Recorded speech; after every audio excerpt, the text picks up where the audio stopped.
Welcome viewers. और बात करूंगा निफ्टी के बारे में। निफ्टी के अंदर ऑप्शन ट्रेडिंग के बारे में बहुत कम समय लूंगा और आपको पूरी जानकारी देने की कोशिश करूंगा। कंप्लीट वीडियो देखिए। अब मेरी कोशिश है इस पर आपको रेगुलरली वीडियो मिलने वाले हैं।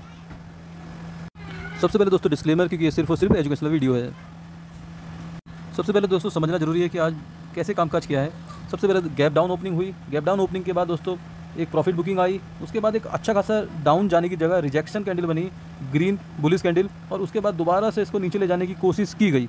तो ये थोड़ा प्राइस एक्शन बताता है दोस्तों, बायर्स अपना दमखम लगा रहे थे यहाँ पर ऊपर ले जाने को। और यहीं पर दोस्तों अगर आप इसको अगर एक ट्रेंड लाइन के थ्रू देखते हैं तो यहाँ पर एक लगभग 10:15 से 10:20 के लगभग यहाँ पर एक ट्रेंड लाइन का ब्रेकआउट हुआ था। हालांकि इसके बाद कोई ज़्यादा बड़ा मूव नहीं आया, एक छोटी रेंज में प्राइस ने कामकाज किया दोस्तों। उसके बाद एक अच्छा खासा ज़बरदस्त पुल बैक आया ऊपर की तरफ, अच्छी खासी तेज़ी आई, फिर एक थोड़ा रिट्रेसमेंट आया प्रॉफिट बुकिंग का, फिर ऊपर ले जाने की कोशिश की और फिर एक धक्का दिया गया इसको मार्केट को नीचे। ये धक्का दोस्तों आपको समझना पड़ेगा, ये बहुत इंपॉर्टेंट लेवल है, इससे आपको बड़ी कहानी समझ में आएगी।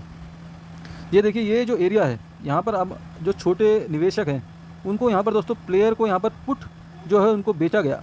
मीन्स इनको लगा कि अगर ये स्विंग लो टूट गया है तो जाहिर सी बात है मार्केट नीचे जाने वाली है। उसके बाद मार्केट ने एक 5 मिनट की और छोटी रेड कैंडल बनाई, मीन्स कन्फर्मेशन भी दिया, लेकिन एकदम से सडनली यहाँ पर मार्केट को फिर ऊपर ले जाया गया। तो यहाँ पर जो है पुट बायर्स जो है दोस्तों हो गए हैं ट्रैप, आपको समझना है। यहाँ पर हो गए ट्रैप। अब ये देख रहे हैं मौका निकलने का मौका दोस्तों, सिर्फ 2 दिन बचे हैं एक्सपायरी में। और दोस्तों मार्केट का नेचर यही है कि वो ज़्यादा लोगों को ट्रैप करता है, कम लोगों को प्रॉफिट बना के देता है। इसके बाद मार्केट ने ब्रेकआउट दिया फिर इस पर्टिकुलर रेंज का, उसके बाद रीटेस्ट किया, फिर मार्केट ने पीछे मुड़ के नहीं देखा दोस्तों, फिर मार्केट चलता चला गया और डे हाइज पे क्लोजिंग दी है अच्छी खासी। तो ये था आज का दोस्तों पूरा प्राइस एक्शन जो हुआ है। यहाँ पर पुट बायर्स ट्रैप हुए हैं, अब वो निकलने का देखते हैं कि क्या हो सकता है। आगे का देखते हैं आगे क्या प्रोबेबिलिटी बन रही है कल के लिए। दोस्तों अगर करंट मार्केट का प्राइस का एक्शन देखें तो डे हाइज पे क्लोज हुआ है और देखिए यहाँ पर एक जो बड़ी शार्प फॉल आया था वो पर्टिकुलर इसी लेवल से आया था और पूरी तरह यहाँ पर मार्केट अच्छी खासी बड़ी गिरावट हुई थी इसके इस पे। बट अभी मार्केट ने जो क्लोजिंग दी है दोस्तों इसके ऊपर क्लोजिंग दे दी है। तो जाहिर सी बात है अगर मार्केट थोड़ा सा भी कह सकते हो गैप अप ओपन होता है, थोड़ा सा भी 20-30 पॉइंट, तो ये एरिया पूरा एक सपोर्ट जोन का काम करने लग जाएगा। फिर ये स्ट्रॉन्ग सपोर्ट, फिर इससे नीचे आना मुश्किल हो जाएगा मार्केट के लिए। फिर ये क्योंकि एक्सपायरी भी है, मंथली एक्सपायरी है, तो जाहिर सी बात है चाहे ये साइडवेज रहे या बड़ा ब्रेकआउट आए ना आए, फिर ये 16,000 को जाएगा और 16,000 से 16,175 तक ये एक रेंज बना लेगा। अगर मार्केट कल इसके ऊपर खुलता है तो फिर नीचे आने की उम्मीद मुझे नहीं लगती कि इसके नीचे आएगा। ठीक, ये तो रही दोस्तों गैप अप की बात। अब गैप डाउन की बात करते हैं।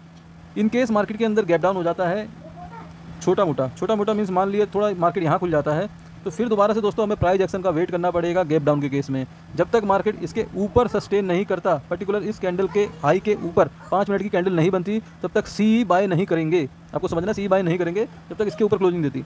आप यहाँ पर थोड़ा लो रिस्क का ट्रेड ले सकते हो डाउन साइड में, पी साइड में, क्योंकि मार्केट का ओवरऑल ट्रेंड अभी निगेटिव है और रेंज जो रहेगी दोस्तों फिर डाउन साइड की रेंज अच्छी खासी खुल जाती है। फिर ये हो सकता है जो रैली आई है यहाँ से थोड़ा सा रीटेस्ट करके फिर ये छोटा सा एम पैटर्न बना के फिर नीचे आ जाए, ये हाई प्रोबेबिलिटी है। यूएस का डेटा भी आना है कल, देखते हैं क्या उसका निचोड़ निकलता है। बट अभी के लिए गैप डाउन के केस में थोड़ा मार्केट के अंदर संकट आ सकता है, फिर डाउन की तरफ को स्पीड बढ़ सकती है।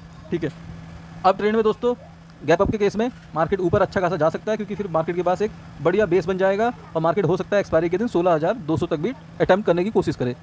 तो आपको करना क्या है दोस्तों, हाई प्रोबेबिलिटी है मार्केट साइड वे चले जाए, क्योंकि मार्केट के अंदर बड़ा मोमेंटम ऑलरेडी हो चुका है, बड़ा गैप डाउन के बाद अच्छा खासा रिवर्सल आ चुका है। लेकिन डेटा वगैरह भी आना है, जीएसटी काउंसिल की मीटिंग भी चल रही है, उसका भी कुछ आउटपुट निकलेगा, कुछ पे फिर दोबारा से जीएसटी लगने वाला है, बहुत चेंजेस होने वाले हैं, उसका भी एक रिएक्शन मार्केट के अंदर आ सकता है। तो अगले 2 दिन बहुत इंपॉर्टेंट है मार्केट के लिए। सिंपल रखना है आपको दोस्तों, जब तक इस पर्टिकुलर रेंज के अंदर है तब तक आपको कोई ट्रेंडिंग डे की एक्सपेक्टेशन नहीं करनी है। आपको स्कैल्पिंग ही करके कुछ पैसे कमा सकते हो ऑप्शन बायर के केस में, क्योंकि